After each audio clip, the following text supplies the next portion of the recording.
ओम शांति। 23 फरवरी 2023। बाबा के महावाक्य। मीठे बच्चे, तुम्हारा फर्ज है एक दो को बाप और वर्षे की याद दिलाकर सावधान करना। इसमें ही सबका कल्याण समाया हुआ है।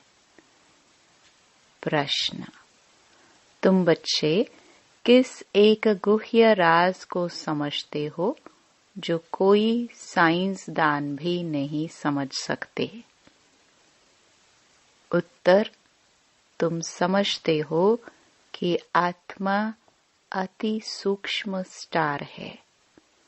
उसमें ही सब संस्कार भरे हुए हैं। वही शरीर द्वारा अपना अपना पाठ बजा रही है। शरीर जड़ है, आत्मा चैतन्य है। ऐसे ही फिर परमात्मा भी स्टार है। उसमें सारी नॉलेज है।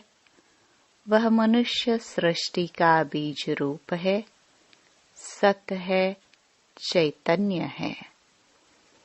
वह कोई हजारों सूर्यों से तेजोमयी नहीं है। यह गुह्य राज तुम बच्चे समझते हो। साइंसदान इन बातों को नहीं समझ सकते। तुम्हें सबको आत्मा और परमात्मा की पहचान पहले पहले देनी है। गीत। माता वो माता, तू सबकी भाग्य विदाता। ओम शांति। बाप बच्चों प्रति कहे कि बच्चे स्वदर्शन चक्रधारी भव। यह बाप ने बच्चों को सावधानी दी। बच्चों को भी एक दो को सावधानी देनी है। बाप को याद करने से झट वह नशा छड़ जाता है। स्मृति दिलाने के लिए एक दो को सावधान करना है। जैसे आपस में मिलते हैं तो नमस्ते आदि करते हैं ना, परंतु उनसे कोई कल्याण नहीं होता है। कल्याण तब होगा जब तुम बच्चे एक दो को सावधानी देंगे। स्वदर्शन चक्रधारी अक्षर में सब कुछ आ जाता है। बाप का परिचय, मर्तबे का परिचय, चक्र का भी परिचय आ गया। तो एक दो को सावधानी देना पहला फर्ज है। याद कराने से खबरदार हो जाएंगे। घड़ी घड़ी एक दो को सावधान करना है। बाप और वर्षे को याद करते रहो। स्वदर्शन चक्रधारी हो, अपने को अशरीरी समझ अशरीरी बाप को याद करते हो। याद अर्थात योग। योग से ही तुम्हारी निरोगी काया बनती है। यह अभी का पुरुषार्थ है। अंत में जब एकदम कर्मातीत अवस्था हो जाएगी तब निरोगी बनेंगे। अभी तो पुरुषार्थी है। अभी बाप बैठ बच्चों को समझाते हैं, क्योंकि जानते हैं सभी बेसमझ हैं। जब देवताओं आदि की पूजा करते हैं, उन्हों के ऑक्यूपेशन का कोई को पता नहीं है, तो तुमको समझाना है। हम सबकी बायोग्राफी बता सकते हैं। पहले तो मुख्य परमपिता परमात्मा को जानना है। उसमें भी बहुत मनुष्य मूंझते हैं। कहते हैं परमात्मा का कोई नाम रूप नहीं है। तो पहली पहली मुख्य बात है आत्मा परमात्मा का भेद और ज्ञान बताना। यह तो जानते हैं सब आत्मा है। पुण्य आत्मा पाप आत्मा कहाँ जाता है? पाप परमात्मा नहीं कहेंगे। पतित दुनिया है ना, परमात्मा तो पतित नहीं होता। इसलिए मनुष्य को पहले पहले आत्मा को जानना है, क्योंकि आत्मा का ज्ञान कोई भी मनुष्य में नहीं है। आत्मा ही सुनती है, आत्मा ही खाती पीती सब कुछ करती है इन ऑर्गन्स द्वारा। आत्मा का रूप क्या है? कहते हैं चमकता है भ्रकटी के बीच में अजब सितारा। तो आत्मा का रूप समझाना पड़े ना। आत्मा का रूप कोई इतना बड़ा तो नहीं है। आत्मा अति सूक्ष्म है। आत्मा का रूप है जीरो, अथवा बुरी बिंदी भी कहते हैं। अब इस पर भी विचार करना चाहिए कि आत्मा कितनी सूक्ष्म है। मनुष्य पूछते हैं आत्मा शरीर से कैसे निकलती है, कहाँ से निकलती है। कोई कहते हैं कि खोपड़ी से निकलती, कोई कहते आंखों से निकलती, क्योंकि दरवाजे तो बहुत है ना। परंतु आत्मा है क्या चीज, यह जानना बड़ा वंडरफुल है। तो पूछते हैं आत्मा निकलती कैसे है।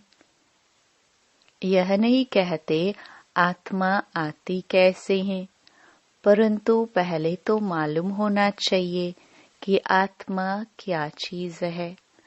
कितनी छोटी सी आत्मा में 84 जन्मों का पाठ भरा हुआ है। यह बातें मोस्ट वंडरफुल है। आत्मा है तो बरोबर स्टार मुहाफिक, उसको बड़ा नहीं कहेंगे। एरोप्लेन ऊपर जाने से बहुत छोटा दिखाई पड़ता है, परंतु आत्मा बड़ी नहीं होती। उनका तो एक ही रूप है। तो पहले पहले आत्मा को जानना चाहिए। मैं आत्मा कैसे इस शरीर में प्रवेश करता हूँ।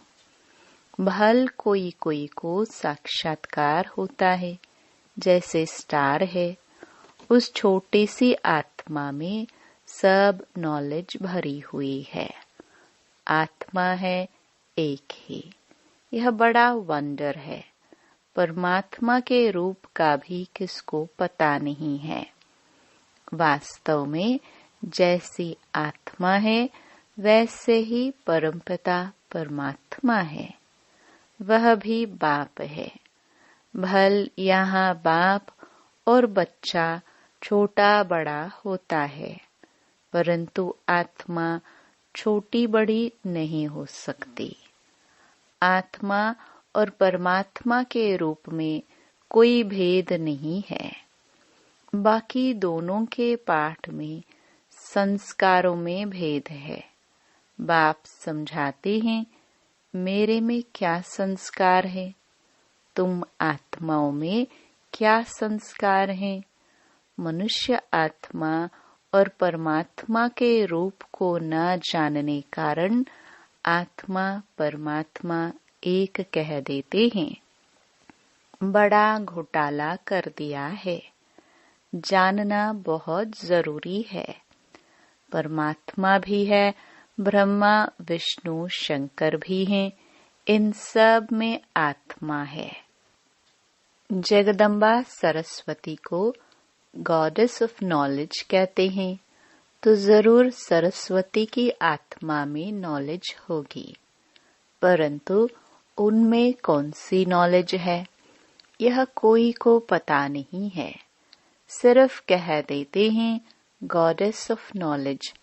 अखबारों में आर्टिकल्स आदि पढ़ते हैं तो उस पर समझाना चाहिए। तुम कहते हो सरस्वती गॉडेस ऑफ नॉलेज, परंतु उसने कौन सी नॉलेज दी, कब दी।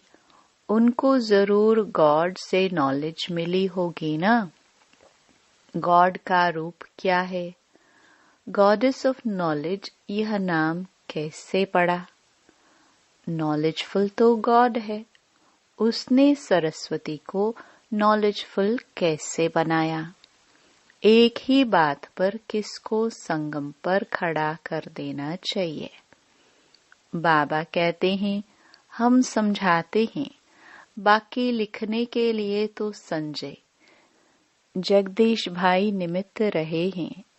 यह है नंबर 1 मुख्य एक्टर। यह तो बाबा के साथ राइट हैंड होना चाहिए, परंतु ड्रामा की भावी ऐसी है जो इनको दिल्ली में भी रहना होता है।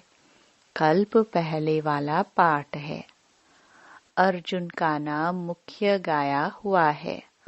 अब तुम बच्चे हर बात का अर्थ समझते हो। पहले पहले तो आत्मा और परमात्मा को समझना है।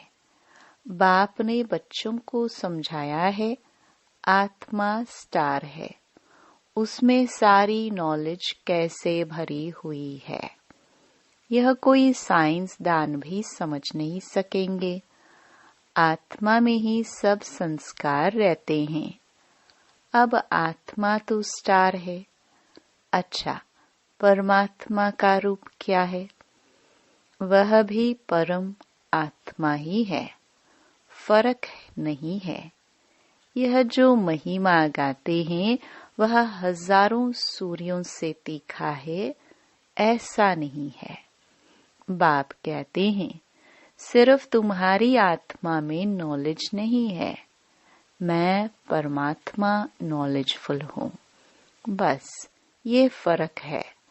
माया ने तुम्हारी आत्मा को पतित बना दिया है। बाकी कोई दीवा नहीं है, बुझा हुआ है। सिर्फ आत्मा से नॉलेज निकल गई है, बाप और रचना की। सो अब तुमको नॉलेज मिल रही है। बाबा में नॉलेज है, वह भी आत्मा है, कोई बड़ी नहीं है।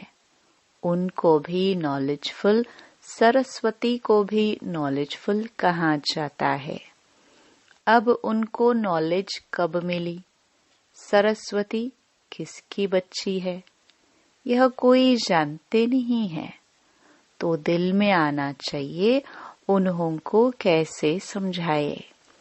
बाप परमात्मा कौन है, वह भी समझाना है कि वह स्टार है, उसमें सारी नॉलेज है। गॉड फादर मनुष्य सृष्टि का बीज रूप है, सबका बेहद का बाप है। वह सत है, चैतन्य है, उनमें सच्ची नॉलेज है। उनको ट्रूथ भी कहते हैं। और कोई में सच्ची नॉलेज है नहीं। रचयिता एक बाप है, तो सारी रचना की नॉलेज भी उनमें ही है। झाड़ का बीज रूप है ना। आत्मा तो चैतन्य है, शरीर तो जड़ है।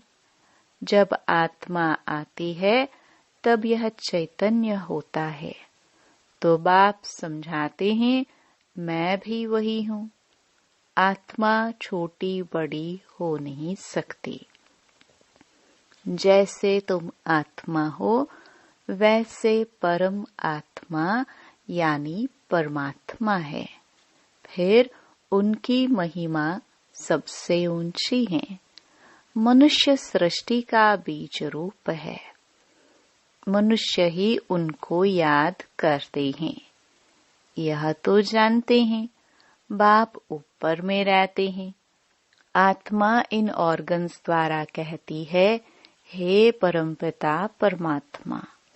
मनुष्य यह नहीं जानते हैं क्योंकि देह अभिमानी है। तुम अब देही अभिमानी बने हो, अपने को आत्मा निश्चय करते हो। तुम जानते हो, गॉड तो निराकार को ही कहा जाता है। हम उनकी संतान हैं। वह गॉड ही आकर नॉलेज देते हैं। उनको नॉलेजफुल ब्लिसफुल कहा जाता है। रहम का सागर, सुख का सागर, शांति का सागर, यह महिमा दी गई है। तो जरूर बाप से बच्चों को वर्षा मिलना है। उन्होंने कोई समय आकर वर्षा दिया है, तब महिमा गाई जाती है। देवताओं की महिमा अलग है, बाप की महिमा अलग है। सब आत्माओं का वह बाप है। क्रिएटर होने के कारण उनको बीज रूप कहा जाता है। पहले पहले बाप का परिचय देना है। शास्त्रों में दिखाते हैं अंगुष्ठे मिसल है। हम कहते हैं वह ज्योतिर्बिंदु है। चित्र भी बनाया है, परंतु इतना बड़ा तो वह है नहीं। वह तो अति सूक्ष्म है। तो क्या समझाए? तुमको कहेंगे चित्र में इतना बड़ा रूप क्यों दिखाया है? बोलो नहीं तो क्या रखे? वह तो एक बिंदी है। फिर उनकी पूजा कैसे करेंगे? उन पर दूध कैसे चढ़ाएंगे? पूजा के लिए यह रूप बनाया हुआ है। बाकी यह समझते हैं कि वह है परम पिता, परम आत्मा, परम धाम में रहने वाले। वह परम धाम है हमारा स्वीट होम, निराकारी दुनिया, मूल वतन, सूक्ष्म वतन, फिर स्थूल वतन। बाप निराकारी दुनिया में रहते हैं। आत्मा कहती है हम निर्वाण धाम में जावे, जहाँ यह ऑर्गन्स ना हो। आत्मा ही आकर शरीर धारण करती है। अब यह कैसे समझाए कि आत्मा कहाँ से जाती है? यह तो जानते हैं, पिंड में आत्मा प्रवेश होने से चैतन्य बन जाती है। चीज कितनी सूक्ष्म है। उसी में सारे संस्कार भरे हुए हैं। फिर एक एक जन्म के संस्कार प्रकट होते जाएंगे। तो बाप समझाते हैं हर एक बात को अच्छी रीति समझना है। सरस्वती की बात पर भी समझा सकते हैं। वह किसकी बच्ची है? इस समय तुमको तो गॉडेस कह न सके। सरस्वती है ब्रह्मा की बेटी, तो जरूर वह भी गॉड ऑफ नॉलेज ठहरा। ब्रह्मा के मुख कमल से दिखाते हैं ज्ञान दिया, तो ब्रह्मा का भी नाम है ना। इस समय तुम हो ब्राह्मण। भल आत्मा प्योर होती जाती है, परंतु शरीर तो प्योर हो नहीं सकता। यह तमो प्रधान शरीर है। तो बाप समझाते हैं बच्चे, एक दो को सावधान कर उन्नति को पाना है। बाप और वर्षे को याद करते हो, स्वदर्शन चक्र को याद करते हो। बाप कहते हैं एक भी ऐसे सावधानी नहीं देते होंगे। बाप को याद करते करते नींद को जीतने वाला बनना है। इसमें तो बहुत कमाई है। कमाई में कभी थकावट नहीं होती है, परंतु स्थूल काम भी करने पड़ते हैं, इसलिए थकावट भी होती है। बाप समझाते हैं रात को भी जागकर बाबा से बातें करते ज्ञान सागर में डुबकी लगानी होती है। जैसे एक जानवर होता है, पानी में डुबकी लगाता है, तो ऐसे डुबकी मारने से, विचार सागर मंथन करने से देखते हैं कि बहुत पॉइंट्स आती है। कहाँ कहाँ से निकल आती हैं। इसको कहा जाता है रात को जागकर ज्ञान का विचार सागर मंथन करना। मनुष्य बिल्कुल ही नहीं जानते हैं, उनको समझाना है। बाप ज्ञान का सागर है, उनसे वर्षा मिलना है। जो आदि सनातन देवी देवता धर्म वाले सतयुग में थे, उनको जरूर वर्षा मिला होगा ना। अब सारी राजधानी को वर्षा कैसे मिला? कलयुग से सतयुग होने में देरी तो नहीं लगती। रात पूरी हो दिन होता है। कहाँ आयरन एज्ड वर्ल्ड दुख धाम, कहाँ वह सुख धाम। ब्रह्मा का दिन और ब्रह्मा की रात, कितना फर्क है। अभी गॉड फादर से तुमको नॉलेज मिल रही है। सरस्वती क्या करती थी, किसको पता नहीं। बस गॉडेस ऑफ नॉलेज सरस्वती का चित्र मिला और खुश हो गए। तो उनको सावधान करना पड़ता है। परमात्मा का परिचय देना पड़े। फिर ब्रह्मा विष्णु शंकर का भी परिचय देना है। बाप ने आकर यह नॉलेज दे नर से नारायण बनाया है। बड़ा युक्ति से हर एक का ऑक्यूपेशन बताना है। सरस्वती भी ब्रह्मा मुख वंशावली है, तो जरूर परमपिता परमात्मा आया, उसने ब्रह्मा द्वारा मुख वंशावली रची। पहले पहले नॉलेज किसको दी? कहते हैं कलश सरस्वती को दिया। बीच से ब्रह्मा को गुम कर दिया है। यह किसको पता नहीं है कि ब्रह्मा तन में आकर माताओं को कलश दिया है। तो जरूर ब्रह्मा भी सुनते होंगे ना। ब्रह्मा के हाथ में शास्त्र भी दिखाते हैं।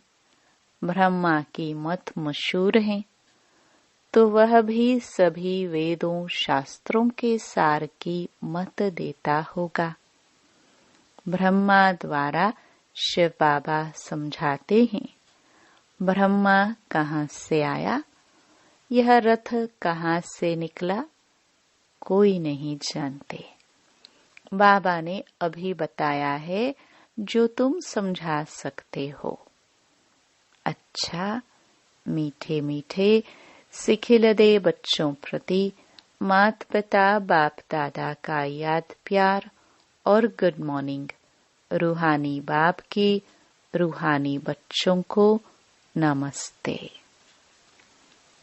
धारणा के लिए मुख्य सार। पहला, रात को जागकर ज्ञान का विचार सागर मंथन करना है। ज्ञान सागर से डुबकी लगानी है। बाप को याद करते नींद को जीतने वाला बनना है। दूसरा, स्वदर्शन चक्र फिराते रहना है। आपस में बाप और वर्षे की याद दिलाते एक दो को सावधान कर उन्नति को पाना है। वरदान, स्वयं को संगम युगी समझ व्यर्थ को समर्थ में परिवर्तन करने वाले समर्थ आत्मा भव। यह संगम युग समर्थ युग है, तो सदा यह स्मृति रखो कि हम समर्थ युग के वासी, समर्थ बाप के बच्चे, समर्थ आत्माएं हैं। तो व्यर्थ समाप्त हो जाएगा। कलयुग है व्यर्थ। जब कलयुग का किनारा कर चुके, संगम युगी बन गए, तो व्यर्थ से किनारा हो ही गया। यदि सिर्फ समय की भी याद रहे, तो समय के प्रमाण कर्म स्वतः चलेंगे। आधा कल्प व्यर्थ सोचा, व्यर्थ किया, लेकिन अब जैसा समय, जैसा बाप, वैसे बच्चे।